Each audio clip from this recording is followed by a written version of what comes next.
இந்த ரூஃபிங் பார்த்தீங்கன்னா aluminium foil sheet அது கீழே போட்டு அதுக்கு மேலே நம்ம ரூஃபிங் ஷீட் போடுறோம். இந்த மாதிரி ரூஃபிங் ஷீட் நம்ம போடும்போது என்ன ஆகும்னா ஹீட்டு வந்து ஒரு 50-80% வந்து ஹீட்டு கம்மியாகும். நல்ல ஒரு ரிசல்ட் வந்திருக்கிறதுனால இப்போ எல்லா வீட்டுக்குமே நான் வந்து இதை போட சொல்கிறேன். அதனால்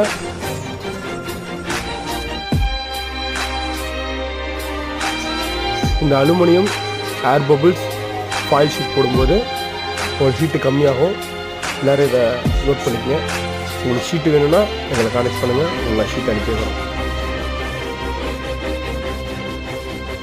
நாங்கள் சேலம் ஃபுல்லாக இந்த ரூஃபிங் ஒர்க் பண்ணித்தரோம்.